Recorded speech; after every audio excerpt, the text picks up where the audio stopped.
भारत एक ऐसा देश है जहां विभिन्न प्रकार के लोग बसते हैं। इनमें टैलेंट है भरपूर, कुछ बड़ा करने का रहता है फितूर। ये इनके हैं priceless contribution because of which we call ourselves as proud Indians. नमस्कार, विवेक बिंद्रा बोल रहा हूं, फाउंडर एंड सीईओ बड़ाबिजनेस.com। आज बात करूंगा द बड़ा भारत शो की। ये पहचान है नए भारत की, उनके आत्मविश्वास की, कड़ी मेहनत और सम्मान की। Welcome to our show the Bada Bharat show, जो कि एक ट्रिब्यूट है इंडियाज ग्लोबल ब्रांड एम्बेसडर, वो भारतीय जिन्होंने भारत को बड़ा भारत बनाया। जिसी कड़ी में आपको मिलवाने जा रहे हैं श्री आनंद कुमार से, जिनका कैम्ब्रिज में एडमिशन हुआ 1994 में। न्यूयॉर्क टाइम्स ने इनकी तारीफ करी, टाइम्स मैगजीन ने इनकी तारीफ करी। 500 बच्चों को IIT में लेके जा चुके हैं। बचपन में चौथी क्लास में जब बच्चे क्रिकेट खेला करते थे, आनंद कुमार उस समय बैठ के रेडियो और ट्रांजिस्टर बनाया करते थे।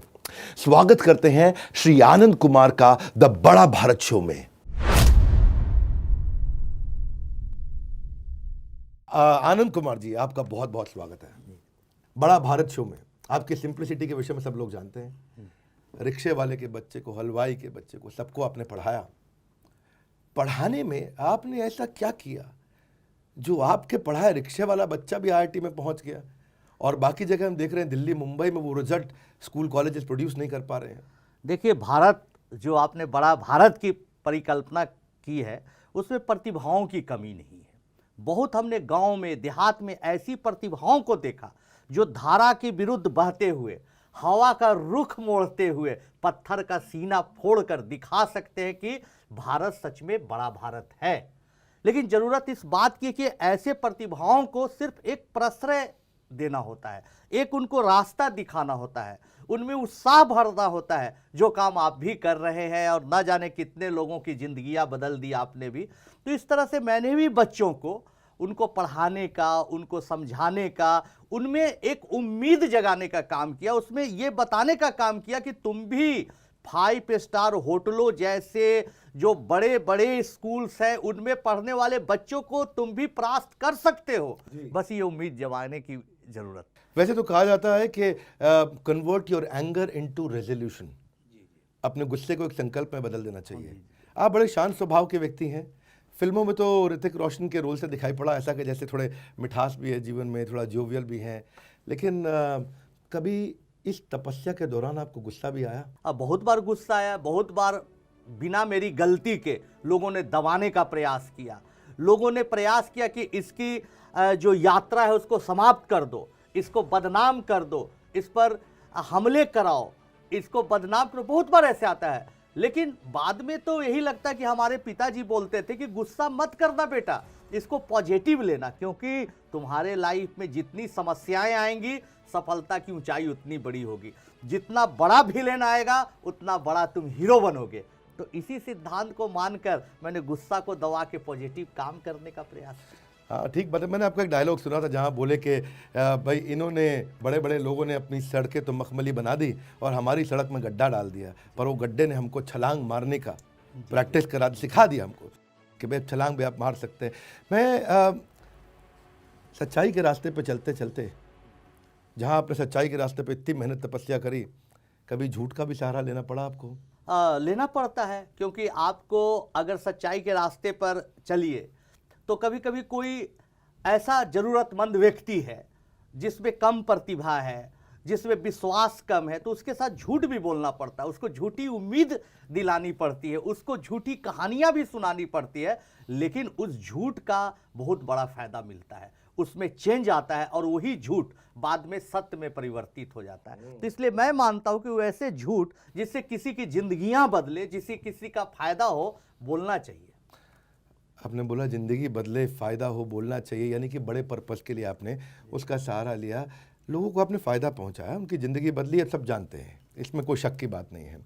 पर जब इतना अच्छा किया, अच्छा करते करते क्या कभी कोई ऐसी गलती भी हुई जो आप याद करते हैं, यार ये गलती गलत हो गई मुझसे और ये दोहराना नहीं चाहूँगा? देखिए, बहुत ईमानदारी से मैं बता रहा हूँ आपको, और मेरा एक कॉन्सेप्ट है कि अगर आप इंसान हैं तो आपसे गलतियाँ होंगी ही। एक नहीं, बहुत सारी गलतियाँ मुझसे हुई, लेकिन हर गलती को मैंने स्वीकार करते हुए उसको सुधार का प्रयास किया, उसकी पुनरावृत्ति न हो, दोबारा गलती न हो। और कई बार मैंने गलतियों के लिए छोटे बच्चे से भी माफ़ी मांगी कि भाई मुझे माफ़ कर दो, गलती हो गई। और मैं, विवेक भाई, इस बात को मानता हूं कि जो इंसान हमेशा अपने आप को सही समझता है, गलत नहीं समझता है, अपनी गलतियों को स्वीकार नहीं करता है, वो कभी कुछ बड़ा नहीं कर सकता है। इसलिए अपनी गलतियों को पहचानने की क्षमता भी होनी चाहिए, क्षमा मांगने का एक ताकत भी होनी चाहिए, ऐसा मैं मानता हूँ। बहुत सुंदर, बहुत। मैं ये देखा कि आपकी जर्नी में जो अचीवमेंट्स हैं, 30 बच्चों को उठाना, सेलेक्ट करना, उन पे जी जान लगा देना, पूरा घर परिवार साथ में जुट गया है, सब लग के मिल के काम कर रहे हैं। आप आगे बढ़े, आप पे आरोप भी लगे, अभी आपने बताया, तो क्या कोई ऐसा आरोप भी लगा जिससे आपको बहुत दुख हुआ? कई आरोप तो आपने इग्नोर जरूर करे होंगे, पर कोई ऐसा आरोप जिससे आप भी थोड़ा डिस्टर्ब हुए? देखिए, बहुत बार आरोप लगा और कई आरोप तो इतने गंदे थे, ऐसे ऐसे लोगों ने मुझ पर केस मुकदमे किए, बच्चे लोग को बहकाया गया और ऐसे ऐसे केस मुकदमे किए, गुवाहाटी से कोई कर दिया, कोई पटना हाई कोर्ट में केस कर दिया जब फिल्म आ रही थी, तो कि भाई इसने मेरे साथ चीट किया, जबकि वो बच्चा ना कभी हमसे पढ़ा, न वो बच्चों को मैंने कभी एडमिशन के लिए बुलाया, न वो मेरा कभी टेस्ट दिया, उससे कोई दूर दूर तक वास्ता नहीं था। लेकिन बदनाम करने के लिए ऐसी बातें जब आई अखबार में या कहीं कहीं लोगों ने साजिश की, तो दुख बहुत हुआ। उस समय मुझे लगा कि मैं टूट जाऊंगा, लेकिन फिर पिताजी की वो बात याद आई और हम और वाइफ, मेरा भाई, हम लोग एकदम उदास थे। तो पिताजी की बातें कि बेटा कठिन परिस्थिति आ रही है, संघर्ष करना, हारना मत। तो फिर अपने आप को मन से प्रिपेयर्ड किया। तो आप भी सिखाते हैं लोगों को, आपका भी मैं वीडियो देखता हूं और कभी कभी उत्साह से भर जाता हूं। तो बिंद्रा जी, इसलिए नहीं कि मैं प्रोग्राम में आया हूं, सच में मैं आपका मड़वारी कैसे जीता है, दुबई कैसा है, कई वीडियो से सीखता हूं। तो सीखने की जो आप में कोशिश है वो आपको ताकत देती है। तो उस कठिन दौर में मुझे आपके वीडियो और कई ऐसी चीजों को देखने के बाद ताकत मिली और मैंने कुछ अच्छा करने का प्रयास किया। आपकी हर बातचीत में ना, मतलब आपके पूरे शरीर से, अंग से हर वो आत्मविश्वास झलकता है, और वो जो पॉजिटिविटी दे रहे हैं, मैं सबसे कहना चाहूँगा, इस पॉजिटिविटी को समझिए, आप इसको पहचानिए। हाँ, और आपको कई अवार्ड्स मिले, कई रिकग्निशन मिले, और जो कि मिलने ही चाहिए। पर मैं, कितने सारे ऐसे लोगों को पद्मा अवार्ड्स मिले जो कि कई बार क्वेश्चन किए गए हैं। आपको अभी तक पद्मा अवार्ड नहीं मिला कोई, तो क्या बुरा लगता है, और क्यों नहीं मिला? मतलब मिलना चाहिए था अभी तक पद्मा अवार्ड, बल्कि मैं तो नीचे कहूँगा कमेंट बॉक्स में रेकमेंड भी करिए। आपका क्या महसूस किया आपने? देखिए, बहुत ये जो आप सवाल पूछे विवेक जी, आपकी सरलता और महानता है। बहुत लोग अक्सर पूछते हैं, लेकिन सच पूछिए तो बहुत लोग नहीं भी चाहते कि अवार्ड मिले, कुछ लोग ऐसे भी लगे रहते हैं। लेकिन कभी भी हम इसके लिए परेशान नहीं रहे। क्या इतना बड़ा अवार्ड से कम है, पद्मा अवार्ड से कम बड़ा अवार्ड है कि आपके साथ मैं बैठा हूँ, बात कर रहा हूँ और न जाने कितनी जनता मुझे सुन रही, उत्साहित हो रही, यही अवार्ड है। तो जब कोई गरीब बच्चा जिसके पिताजी ईंट भट्ठे पर काम करते हैं और वो बच्चा हमारे पास आता है और पढ़ के मिठाई लेके आता है कि सर मेरी नौकरी लग गई, वही बड़ा अवार्ड है। तो अवार्ड अपने आप मिलते रहते हैं, आप कर्म करते रहिए, मैंने यही सीखा। बहुत सुंदर। आपकी कहानी सुपर 30 में लोगों ने बड़े उत्साह से देखी। मैंने क्या किया था कि मेरे फार्म हाउस में जो मेरे साथ में माली काम करता है, जो ड्राइवर है, जो रसोईया है, जितने लोग मेरे साथ, मेरे भाई की तरह ही हैं, साथ ही रहते हैं यहाँ पे, बड़ा मैं उनसे प्रेम करता हूँ। तो जो पहली पिक्चर मैंने उनको इकट्ठे दिखाई थी वो सुपर 30 दिखाई थी, और बहुत इंस्पायर्ड हुआ। और कल मेरा माली और मेरा रसोईया सब बोल रहे थे कि वो आनंद कुमार जी आ रहे हैं आज हमारे यहाँ, तो बहुत सब बड़े उत्साहित थे। तो मैं जानना चाहता हूँ कि आपने इतनी सक्सेस स्टोरीज इस मूवी में भी कवर करी, कोई ऐसी कहानी आपके जीवन में जो आपको बड़ा छू गई हो और मूवी में नहीं कवर हुई है, लोगों को नहीं पता हो, लेकिन आज आप इस मंच से बताना चाहते हैं कि आप बड़े इंस्पायर्ड हुए इस स्टूडेंट से? तो वो कौन से स्टूडेंट है जिससे आज भी आप उसको बड़ा याद करते हैं, कि बड़ा संतुष्टि महसूस करते हैं? एक हमारे पास स्टूडेंट आया, ऐसे तो सब स्टूडेंट हैं, लेकिन एक हमारे पास स्टूडेंट आया, शशि नारायण। शशि नारायण बहुत सीधा, उसके भाई ने खुदकुशी कर ली थी, बड़ा सरल बच्चा था, कुछ मानसिक दबाव में था, लेकिन बावजूद इसके शशि कभी गरीबी से, गांव के उस माहौल में भी कभी हारा नहीं। 10th पास करके हमारे पास आया, 10th पास करके हमारे पास आया तो कुछ नहीं बोला, पिता पुत्र चुपचाप रोने लगे, भावना से, इतने अच्छे थे। और वो शशि जो हिंदी मीडियम के सरकारी स्कूल से पढ़ता था, संघर्ष करते करते IIT निकाला। IIT निकालने के बाद वहाँ उसका रैंक बढ़िया नहीं था, तो वो चला गया खड़गपुर आईआईटी में एक छोटे से ब्रांच में, फिर भी उसने हिम्मत नहीं हारी और फिर 1 साल मेहनत किया और फिर उसका कंप्यूटर साइंस में हो गया ट्रांसफ़र। फिर वहाँ मेहनत जारी रखा और यूरोपियन स्कॉलरशिप कंपटीशन में, जहाँ पूरी दुनिया से लोग फॉर्म भरते हैं, जब उसका रिजल्ट आया पीएचडी प्रोग्राम के लिए, हायर एजुकेशन के लिए, तो पूरी दुनिया में उसका रैंक नंबर 1 था। बहुत बढ़िया, बहुत बढ़िया।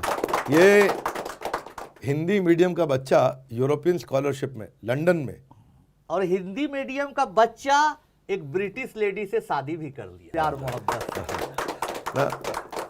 ये अच्छा है कि हम ब्रिटिशर्स को दोबारा लेके आ रहे हैं, लेकिन अब अलग प्रकार से। अच्छा लगा। अब देखो आनंद जी, आपके जीवन में ये जो पॉपुलैरिटी बहुत बड़ी, सुपर 30 के बाद तो एक अलग प्रकार का असर भी आया होगा। तो अगर आपको ठीक लगे बताना, मुझे लगता है कहीं ना कहीं पॉलिटिक्स में लोगों ने आपसे आने की गुजारिश ज़रूर करी होगी कि भाई आदमी बहुत फेमस है और बड़ा अच्छा काम किया इन्होंने, ये आ जाएं हमारे साथ खड़े हो जाएं। तो कभी आपको ऐसा मिला निमंत्रण? बहुत बार निमंत्रण मिला, कई बार लोगों ने कहा कि भाई पॉलिटिक्स ज्वाइन करो, पॉलिटिक्स ज्वाइन करो। एक बार तो ऐसी स्थिति आ गई कि बहुत बड़ा लीडर, मैं नाम नहीं लूँगा, किसी को एम्बैरेस नहीं करूँगा, उनके लिए सम्मान है, उन्होंने फ़ोन किया कि भाई बता दो इस बार लहर भी है, सब कुछ अच्छा, तुम सांसद के लिए चुनाव लड़ जाओ। हमने मना कर दिया। वो जब फ़ोन करते थे तो ना कहने में मुझे संकोच होता था, इतने अच्छे और बड़े इंसान थे, लेकिन हमने साहस करके बार बार ना कहा, क्योंकि मैं जानता हूं कि जो लाइन आपके लिए सुटेबल है वही करिए। जैसे बड़ा बिजनेस है, क्या करता है, आप जिस तरह से काम कर रहे हैं, एक गरीब छोटे बिजनेसमैन को भी आप आगे ले जा रहे हैं, तो क्या आप भारत में एक सांसद जो काम कर सकते, उससे ज़्यादा बड़ी जिम्मेवारी आपकी है। तो एक टीचर भी अगर मेहनत करे तो भी एक सांसद की तरह जिम्मेवारी को निभा सकता है। इसलिए जो प्रोफेशन में आप हैं उसमें ही अच्छा करके देश के लिए कुछ अच्छा करें और बड़ा भारत बनाने का प्रयास करें। मेरा तो यही मानना है। ये तो पॉलिटिक्स की बात हुई, एक थोड़ा मैं पर्सनल लाइफ में भी हाँ, अगर आप जरूर। अलाउ करें, तो मैंने सुना आपकी लव मैरिज हुई थी, तो क्या रहा प्रेम प्रसंग, कैसे पटना की गलियों में हुआ, कहाँ मिलते थे? वाइफ बहुत अच्छी महिला है, रितु रश्मि नाम है, आईआईटी से पढ़ी? हाँ, आईआईटी से बीटेक की हुई। और सबसे बड़ी बात है कि हमारा जो प्रेम था कम से कम 9 साल चला। लोग इतना आज के तारीख मतलब में इंतजार आनंद नहीं कुमार करते। में एक रोमांटिक हीरो भी छुपा है। हाँ? एकदम छिपा हुआ है, आज भी गजल सुनते हैं, अच्छा खाना पीना खा के वाइफ के साथ इंजॉय करते। तो उनमें सबसे बड़ी बात देखिए कि उन्होंने समाज के विरुद्ध आके हमसे शादी की और मेरा हर मकाम पर उन्होंने काफ़ी साथ दिया। इंटरकास्ट मैरिज किया। तो मेरा मानना है कि भाई जाति प्रथा को समाप्त करने के लिए जो सबसे अच्छा इंतजाम है, उपाय है, वो अंतर्जातीय विवाह है। तो अपना हर कुछ भूल के अगर आपको किसी से प्रेम है, कोई आपके लायक है, तो जरूर शादी करिए। मेरा ये भी मानना है। गली मोहल्ले में तो आप बचपन से फेमस हो गए थे, मैंने सुना है बचपन में आप जो है 14 साल की उम्र में आप एक रेडियो वाले के यहाँ थोड़ा काम किया, दोस्ती किया, उसके साथ खूब रेडियो भी बना दिया अपना, बिना बैटरी का टेलीफोन क्या बना दिया आपने। तो आपको जानते तो लोग वहीं थे, तो मिलते कहाँ थे अपनी गर्लफ्रेंड से? लोग पकड़ नहीं लेते थे रास्ते में? बहुत बार पकड़ भी लेते थे, लेकिन हम कहते थे कि भाई हमारी ये प्रेमिका है, लेकिन कोई गलत इसलिए नहीं हुआ कि फिर उसी के साथ पत्नी के रूप में देखे। बहुत अच्छा लगा, वेरी गुड, लवली, फैंटास्टिक। तो कभी आप उनके साथ थोड़ा गोलगप्पे खाने बाजार में निकलते नहीं? अरे क्या बताएं, एक बार घटना घट गई। वाइफ कहे कि भाई देखिए हम पर जितने हमले हुए, हम माननीय मुख्यमंत्री जी नीतीश कुमार जी का धन्यवाद देते कि उन्होंने अच्छी सिक्योरिटी दी, उसके बाद हमले नहीं होते। तो वाइफ बोले कि चलिए चाट पकौड़ा खाया जाए। तो हम कहे कि चलिए, तो हम दोनों चलने लगे साथ साथ। तो चलते चलते बहुत दूर निकल गए, पीछे मेरा 2 बॉडीगार्ड कार्बाइन लेके चल रहा था थोड़ी दूरी पर। तो हम लोग एक पकौड़े वाले के यहाँ से चाट खाया दोनों को। पूछा कितना रुपया हुआ, तो बोला कि सर 60 रुपया हुआ। तो हमने बोला कि भाई 60 रुपया हुआ, लो 60 रुपये। तो बोले नहीं सर, हम आपसे पैसा नहीं लेंगे। ये कुछ साल पहले की बात है। तो मुझे बहुत खुशी हुई कि अरे चाट पकौड़ा वाला भी एक टीचर को इज्जत दे रहा है। तो थोड़ा और क्यूरियोसिटी बढ़ी। तो हमने पूछा कि अच्छा ये बताइए कि क्यों पैसा नहीं रहे? सर हम आपको जानते हैं। हम पूछे कि भाई कैसे जानते हैं आप? बताया कि सर आप बगल के थाना में कोई होंगे इंस्पेक्टर वगैरह, पुलिस है, मेरी औकात है कि आपसे पैसे ले ले। तो एक से एक घटनाएं जीवन में घटते रहती है। लेकिन ऐसे तो सुपर 30 से पहले ही आप बहुत पॉपुलर थे, पर सुपर 30 मूवी आने के बाद जो ऋतिक रोशन की मूवी है, उसके बाद कुछ और पॉपुलैरिटी में बड़ा फ़र्क पड़ा। आम जीवन, मुझे लगता है अब सड़क पे घूमने में लोग पकड़ लेते होंगे, पहचानते होंगे जी आपको। हाँ, ऐसा होता है कि भाई अब कलकत्ता के भी मॉल में गए, बॉम्बे के भी मॉल में गए तो वहाँ भी लोग पहचानते हैं, जो कि अभी पढ़ाई से जिनका वास्ता नहीं है, फिल्म के जरिए पहचानते हैं। तो हम ऋतिक रोशन जी का भी धन्यवाद देते हैं, विकास बहल जी का भी, कि उन लोगों ने अच्छी फिल्म बनाई, लोगों तक हमारे किरदार को पहुँचाई। वैसे आपने गरीब के बच्चों को पढ़ाया है, ये बात सब जानते हैं। जी आपने देखा कि भाई वो कॉम्पिटेंट होना चाहिए, इच्छा होनी चाहिए उसके अंदर, और सीख सके थोड़ा।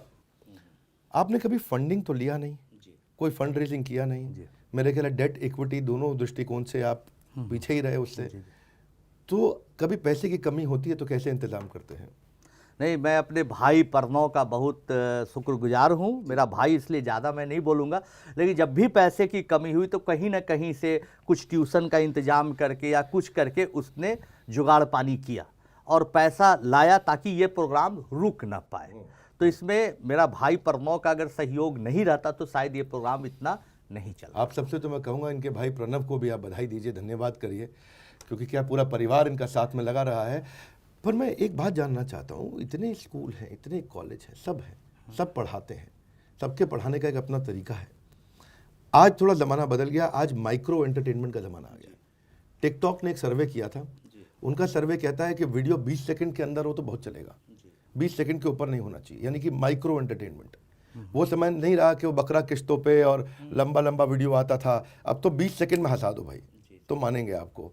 तो ऐसे माहौल में पढ़ाई जैसा बोरिंग सब्जेक्ट, और वो भी मैथमेटिक्स, और वो भी इंजीनियरिंग की पढ़ाई कराना, तो आप ऐसा क्या करते हैं कि हलवाई का बच्चा और रिक्शा वाला का बच्चा भी पढ़ जाता है, मतलब वो भी सीख जाता है, डिस्ट्रैक्शन नहीं होने देते हैं? नहीं, बहुत बड़ी बात है, सबसे बड़ी बात है। एक बात मैं बताना चाहूँगा कि कभी हवाई जहाज़ से यात्रा कर रहे हैं तो कोई स्टूडेंट मिला तो वो पैर छूता है, प्रणाम सर, आपने तो मुझे ज़िंदगी मेरी बदल दी। तो हमने कहा बहुत अच्छा लगता है कि भाई बहुत अच्छा। अभी मैं पटना से इसका प्रोग्राम के लिए आ रहा था तो एक बच्चा मुझे मिला और मेरा पैर छुआ कि सर मेरा नाम विपिन सलोना है और मैं गो एयर में अभी हेड कर रहा हूँ इंजीनियरिंग सेक्शन को पटना में। तो एक और बच्चा मिल गया, प्रणव प्रिंस, जो अभी दुबई में काम कर रहा है, सुपर 30 2008 का बैच। तो अच्छा लगता है, लेकिन बहुत अच्छा लगता है जब कोई बच्चा मिलता है और ये नहीं बोलता कि मेरी ज़िंदगी बदल दी, बोलता कि आहा क्या आपने ग्राफ पढ़ाया, कैलकुलस का सवाल बिना कलम उठाए बताया, मज़ा आ जाता है। तो मत कलम उठाओ, मन में ही सवाल बनाओ। तो है ना कि मत कलम उठाओ, मन में ही सवाल बनाओ और थोड़ा मुस्कुराओ। जो कॉन्सेप्ट है उसको हम लाने का प्रयास किए कि भाई थोड़ा थोड़ा मुस्कुराओ, देखो, सवाल को समझो, उसके गहराई को समझो। तो पढ़ाने के लिए हमने बेसिक से लेके गए कि अगर कोई बच्चा हमारे पास आता है तो हम देखते कि वो कहाँ तक है, यहाँ है, तो यहाँ से फिर धीरे धीरे उसको उठाने का प्रयास करते हैं, उसका हाउ एंड वाई चीज़ों का बताते हैं। ये मैंने सुना, हाउ एंड वाई पे बहुत फोकस करते हैं, एक सवाल को अलग अलग प्रकार से समझाते हैं। जैसे आप बिजनेस पढ़ाते हैं लोगों को तो लोग पैसे दे के आते हैं और बाद में फायदा बताते हैं। समझ लीजिए मेरे साथ भी कुछ ऐसा है कि मैथ पढ़ाने में उनको बांधने का प्रयास करते हैं। तो जनता जो है, जो हमारा स्टूडेंट है, ऑडियंस है, वो बंधा हुआ रहे, एक शिक्षक का सबसे बड़ा ये काम है।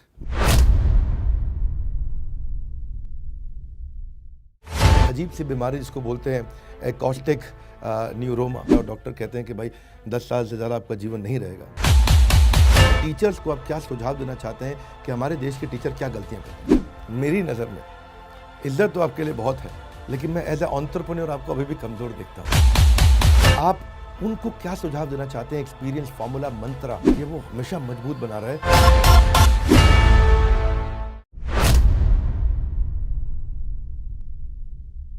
12 साल की उम्र से मैं आपके बारे में थोड़ा पढ़ा, समझा, अपनी टीम से भी चर्चा में कर रहा था, तो वो भी आपके बारे में काफ़ी बताया उन्होंने।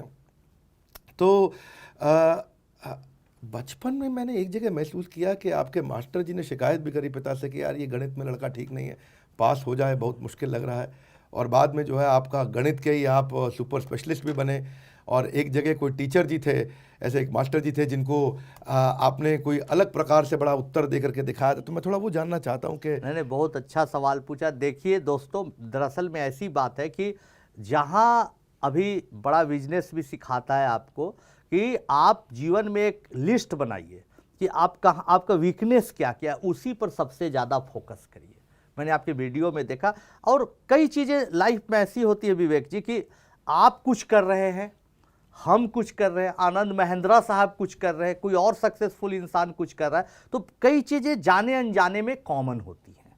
तो बाद में पता चलता है कि अरे विवेक जी जो पढ़ा रहे हैं, सिखा रहे हो, तो मैं शुरू से कर रहा हूँ। ऐसी चीज़ें होती है, मैंने इसको नोटिस किया। तो जो आप अभी बात बोल रहे हैं कि जब जैसे मेरा बचपन से शौक था कि वैज्ञानिक बनूं, तो तरह तरह का प्रयोग करता था, एक्सपेरिमेंट करता था, उसमें धीरे धीरे समय बर्बाद होने लगा, टाइम लॉस होने लगा। तो और भी सब्जेक्ट तो आसान था, पढ़ के 2-4-5 दिन भी मैनेज कर लेता था, लेकिन मैथमेटिक्स एक ऐसा सब्जेक्ट है, उसके लिए एकदम डिटेल में जाना पड़ता, उसके डेप्थ में जाना पड़ता, प्रैक्टिस करना पड़ता जी। तो वो मेरा कमजोर हो रहा था काफ़ी। तो जब उसमें मुश्किल से जब मैं किसी तरह से पास हुआ, तो उस समय लगा कि मुझे कुछ करना चाहिए। हमारे फादर एक सर्वेश बाबू हमारे स्कूल टीचर थे, उनके यहाँ ट्यूशन के लिए ले गए। 5 दिन पढ़ाने के बाद सर्वेश बाबू ने बोला कि अरे ये तो 10th में पहुंच गया, 9th का भी इसका बेस अभी ठीक नहीं है, आप अच्छा होगा कि बेटा को ITI या कहीं मैकेनिक का कोर्स करवा दीजिए या अपने पोस्ट ऑफिस में नौकरी दिला दीजिए। तो पिताजी थोड़ा उदास हो गए, उनके चेहरे पर उदासी देख के मुझसे बर्दाश्त नहीं हुआ। अब मैंने प्रण लिया कि जो मेरा सबसे कमजोर सब्जेक्ट है उसमें पूरी ताकत लगाऊंगा, और मैंने सेल्फ स्टडी स्टार्ट किया। शुरू से पढ़ा, 8वीं कक्षा की किताबों को 9वीं कक्षा की किताबों से करते करते 10वीं में आए। और हमारे सामने मकान के एक रहते थे संजीव पाठक जी, हमसे 4-5 साल सीनियर, उनसे कुछ कुछ सीखता था, पूछता था। आज भी मैं उनका आभार व्यक्त करता हूँ। तो एक बार रात में उन्होंने एक ऐसा चैलेंजिंग प्रॉब्लम दिया कि कोई नहीं उसको बना पाता था। रात में 1:30 बजे सॉल्व हो गया। उन्होंने 10 बजे 9 बजे रात में दिया, लगभग 9 बजे, और 1:30-2 बजे सॉल्व हो गया। इतना एक्साइटमेंट था कि मैं उनकी चारदीवारी को फान कर उनके पास ले जाके दिखाया। रात 1:30 बजे, 1:30-2 बजे की रात की बात है। तो ये होता है, एक्साइटमेंट बाद होता में है। मैंने सुना आप 10वीं में बच्चों को फिर ट्यूशन खुद भी पढ़ाने लगे थे। हाँ, फिर धीरे धीरे मैथमेटिक्स से इतना प्यार हो गया कि फिर बच्चों को पढ़ाने लगे। तो मेरे कहने का मतलब है कि जो आपका वीक पॉइंट है उससे कभी डरिए नहीं, उससे दोस्ती करिए, समझिए, कारण पता करिए कि क्या कमजोरी है, और मेहनत और संघर्ष करके उसको दूर करने का प्रयास करिए। आपको तो मैथमेटिक्स से प्यार हो गया। मेरा पर्सनल लाइफ में, वैसा मैं कभी ऑन कैमरा बोला नहीं, मैं मैथमेटिक्स से बहुत परेशान था, इतना कि डिफरेंशिएशन इंटीग्रेशन मेरा ज़िंदगी खा गया। वो 32 नंबर का पेपर, मेरा 4 सब्जेक्ट में मैं जितना पढ़ा उतना टाइम अकेला वो 32 नंबर मेरे लिए ले जाता था। पर बात सही है कि प्रैक्टिस होनी चाहिए, और मैंने सुना आपके पिताजी भी बोले कि अगर परिवर्तन लाना चाहते हो तो एक ही हथियार है, वो है एजुकेशन। कि आज तुम्हारे पास आनंद जो है टीन का संदूक है और उसके पास एल्युमिनियम का है। तुम्हारे पास आज सूती कपड़ा पहनते हो, वो टेरिकॉट पहनता है, तुम साइकिल से जाते हो, गाड़ी से जाता है। तो मैं आपके पिता की बात याद कर रहा था कि भाई एजुकेशन से सब बदला जाता है। तो ये कब की बात थी, और क्या मतलब इससे आपके पिता का मैं महसूस करता हूँ बड़ा प्रभाव रहा आप पे? अरे बहुत प्रभाव रहा। जब मैं बच्चा था तो एक अच्छे स्कूल में मेरा एडमिशन हुआ, लेकिन वो स्कूल क्लास 2 तक ही था।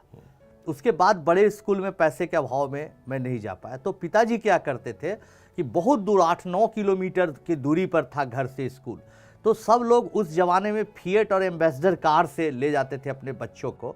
हमारे पिताजी साइकिल से बैठा के ले जाते थे, और साइकिल पर जब बैठाते थे तो बीच में पैर में झुनझुनी, जिसको हम लोग बिहार में बोलते हैं, जाम हो जाता था पैर।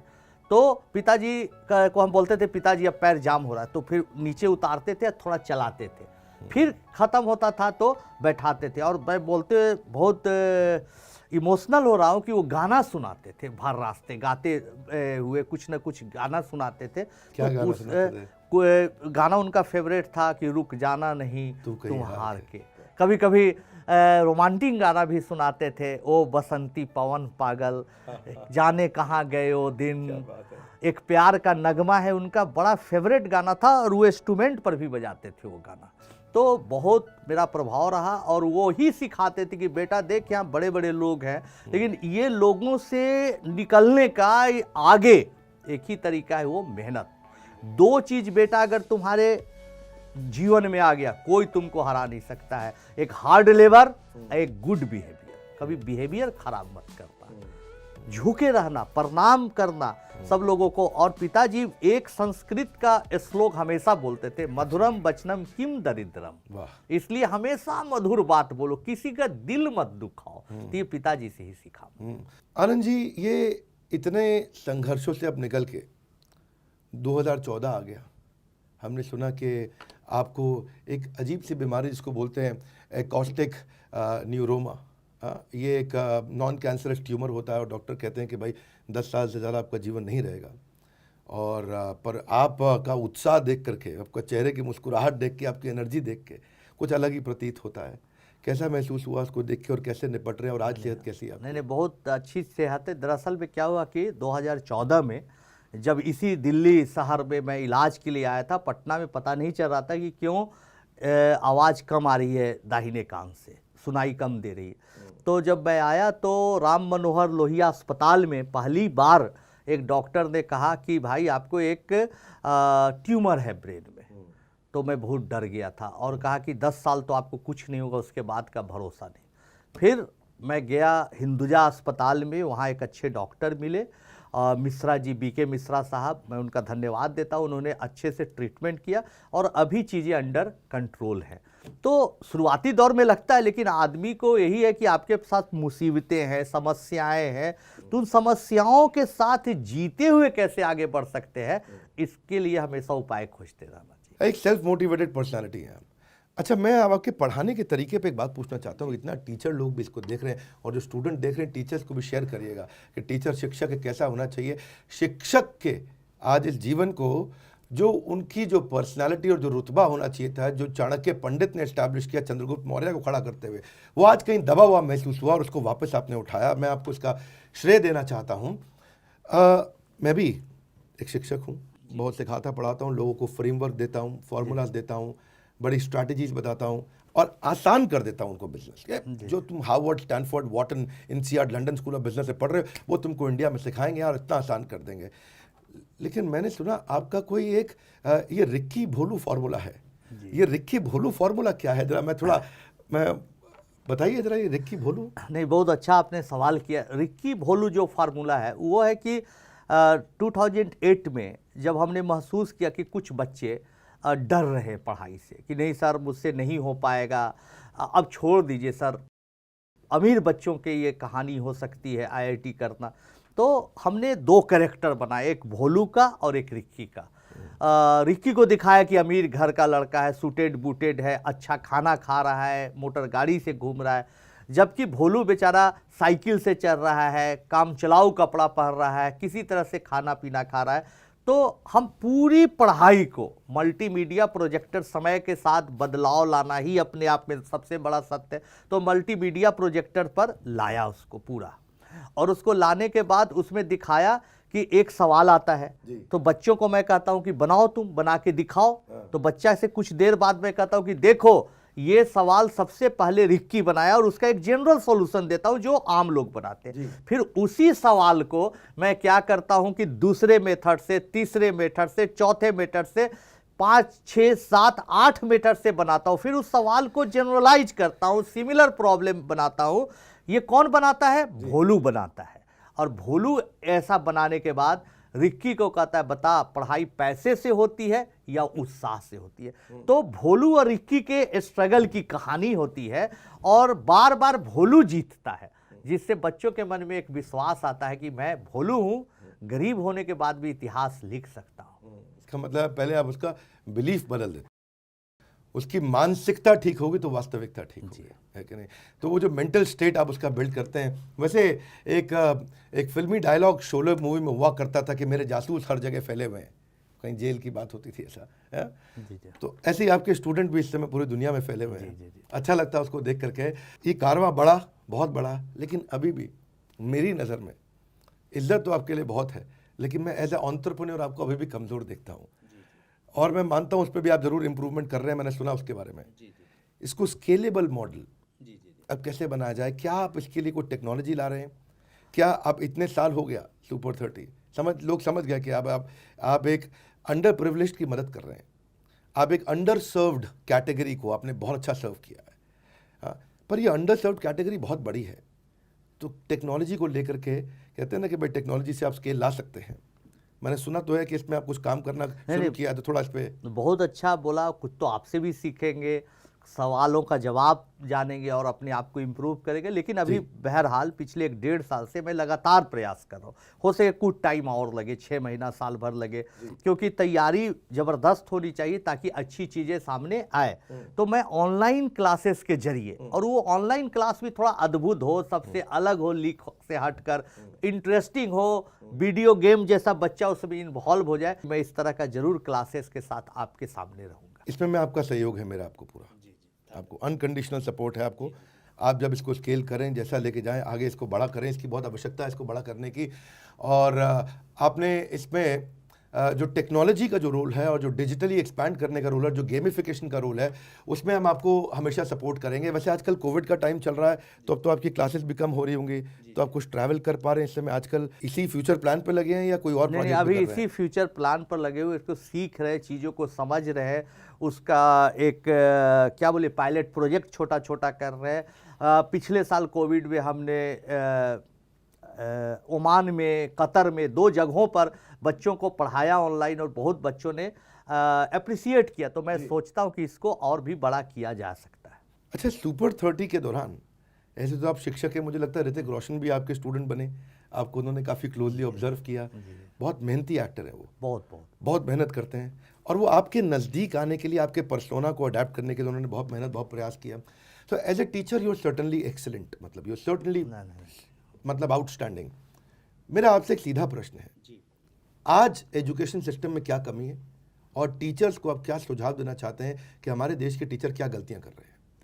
देखिए, बहुत सारे टीचर हैं जो बहुत अच्छा काम कर रहे हैं, पहले तो मैं उनको धन्यवाद देना चाह रहा हूँ। लेकिन अभी ज़रूरत है कि ज़्यादा से ज़्यादा टीचर्स पूरे डेडिकेशन के साथ बच्चों को पढ़ाएं, क्योंकि सबसे पहली बात कि वो अपनी जिम्मेवारी को समझे, अपनी भूमिका को समझे कि वो देश का निर्माण कर रहे हैं, उन बच्चों को पढ़ा रहे हैं जो आने वाला देश का भविष्य है, बड़ा भारत का वो सपना है। तो पहली बात तो ये। दूसरी बात, हर सब्जेक्ट को कहानियों में ढालकर, उसको इंटरेस्टिंग बनाकर, उसका हाउ एंड व्हाई बनाकर बच्चों को पढ़ाए, और कभी बच्चों को ऐसा फील ना होना दे कि एक शिक्षक है वो एक किसी भय पैदा कर रहा है, बल्कि उसको लगे कि मेरा दोस्त है, हंस रहा है, गा रहा है, मुस्कुरा रहा है, हंसी मजाक कर रहा है। कभी कभी हम बच्चों को अचानक खड़ा कर देते कि बताओ एक सवाल, बच्चा उठ जाता है, बोलता है क्या सर, हम अपने शादी में बुलाओगे कि नहीं मुझे, बस वो हंसने लगता है। तो ऐसे करके बच्चों को हंसाते, खिलाते, पिलाते पढ़ाना, क्योंकि आप बहुत अच्छा काम कर रहे हैं। तो अगर आपके मन में भावना आएगी तो आप पढ़ेंगे नए नया टेक्नोलॉजी। हम लोग चाइनीज़ किताब पढ़ते हैं, रसियन किताब पढ़ते हैं, रसियन लैंग्वेज में, कोरियन लैंग्वेज में, जैपनीज लैंग्वेज में भी किताब पढ़ते हैं, क्योंकि उसमें मैथमेटिक्स समझते हैं, थोड़ा बहुत गूगल ट्रांसलेट पर जाते हैं। तो आपको नए टेक्नोलॉजी, नई किताबें, नए देश में क्या हो रहा है, नई नई चीज़ें क्या हो रही है, ये सब चीज़ों को लेकर जब आप करेंगे तो बच्चा आपका फ़ैन हो जाएगा। बहुत सुंदर। टीचर्स के लिए आपने अच्छा सुझाव दिया। फ्रेंड फिलोसोफर गाइड बनिए, उनके साथ मिलकर उनको इन्वॉल्व करिए, इन्फॉर्म मत करिए। स्टूडेंट्स कभी कभी हार मान जाते हैं, सुविधाओं का अभाव होता है। आप उनको क्या सुझाव देना चाहते हैं, एक्सपीरियंस फॉर्मूला मंत्रा, कि वो हमेशा मजबूत बना रहे? क्यों और ऐसे आनंद कुमार आगे नहीं आ रहे हैं? क्या आपका एक चीज वो करें जो उनकी लाइफ में जे कर्व ला सकता है? स्टूडेंट्स को एक आपका इंपॉर्टेंट मैसेज। बहुत अच्छा सवाल आपने पूछा है, दिल खुश कर देने वाला। देखिए दोस्तों, सिर्फ आप एक ही काम करें, अपना हिम्मत न तोड़े, धैर्य बनाए रखें।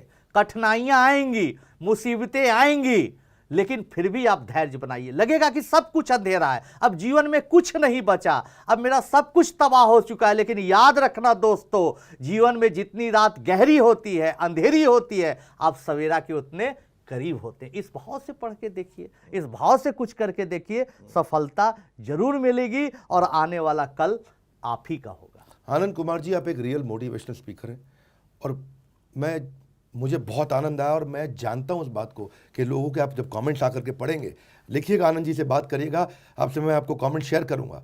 आप देखिएगा कि इतना आनंद सबको आया। अंत में मैं ये कहना चाहता हूं, जो आपके पिता आपको सिखाया करते थे कि रुक जाना नहीं तू कहीं हार के, कांटों पे चलकर मिलेंगे साए बहार के।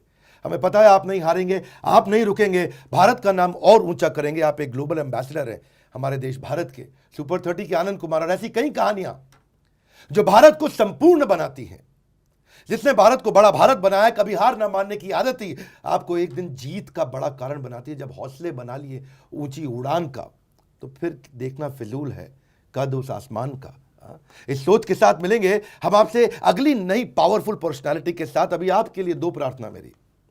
पहला, बताएं नीचे आपने 3 लेसन क्या सीखे आज आनंद कुमार जी से कमेंट बॉक्स में, और उनको आप क्या कहना चाहेंगे। और दूसरा, यह भी बताएं कि अगले एपिसोड में आप किससे मिलना चाहते हैं, वो कौन शख्सियत है जिसने आप पे बहुत प्रभाव डाला है।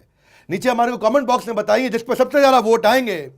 आज कम से कम इतना तो हमारे चैनल की क्रेडिबिलिटी है कि हम उनको इनवाइट करें, आपके बारे में आपकी इच्छा पूरी करने के लिए लोग आना पसंद करते हैं और आपको आकर के मैसेज देंगे, क्योंकि ये वो शो है जिसने भारत को, जहां उन लोगों ने जिन्होंने भारत को बड़ा भारत बनाया।